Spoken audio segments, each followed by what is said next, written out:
Oh, hey kids! Hello.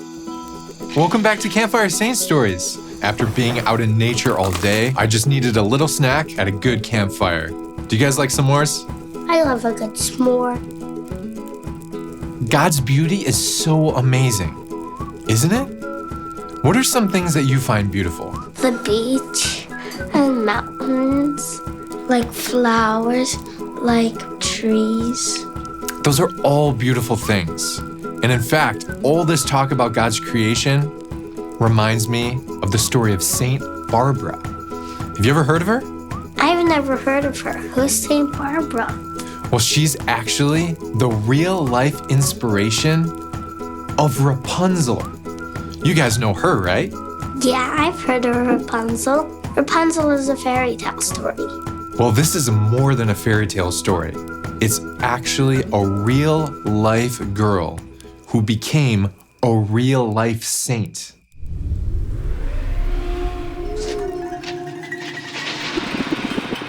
So, Saint Barbara lived over 1,000 years ago.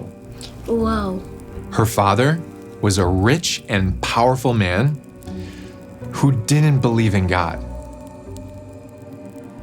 Barbara was a young and beautiful girl. She had the attention of many different men who wanted to marry her. But her father was very strict and was overprotective and didn't want anyone looking at her, even thinking about her. So he locked her in a tower for years. What do you even do up there? Well, she had a lot of time to think. She began to think about the world around her. She saw the beauty of nature, the sun, the trees, the flowers. She started to wonder who made all of these wonderful things.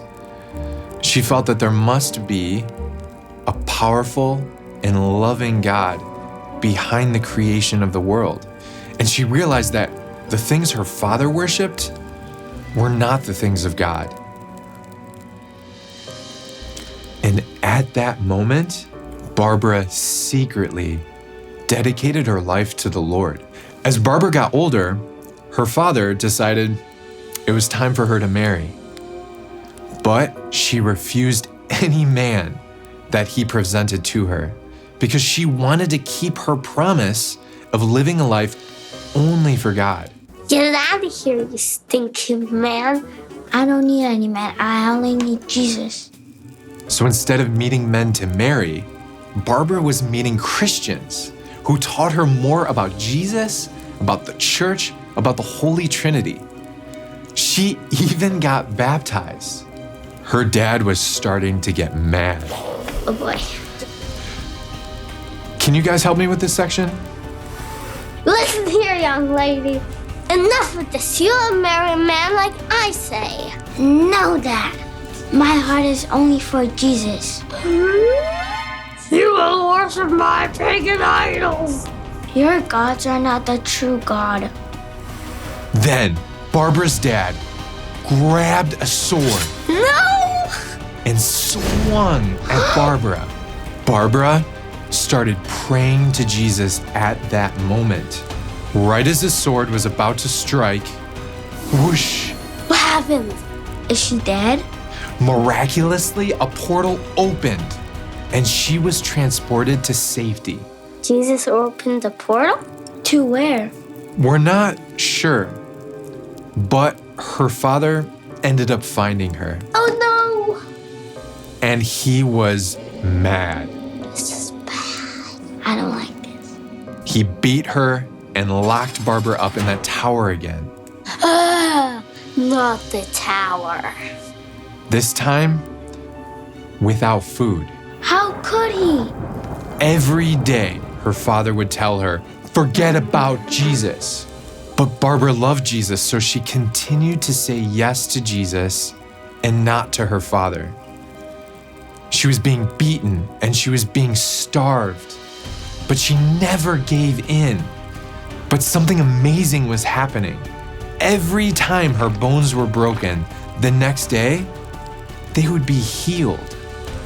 Every time she got a bruise, it would disappear. Cuts and scrapes would heal as if they never happened at all. That's amazing. It's like a superpower. Her father was becoming impatient. Barbara wasn't going to renounce her faith. She wasn't going to starve. So he took his sword again and chopped off her head. No! How could he do that to his own daughter? Do you remember what it's called to die for your faith? Martyr. Yes, a martyr. Her father, thinking he defeated Barbara and her unwavering faith, was celebrating her death. That is a bad man. But suddenly, dark clouds covered the sky, and a coldness swept over the whole world. A lightning bolt, zap, shot from heaven and struck him. He was consumed by the lightning's powerful blast and died.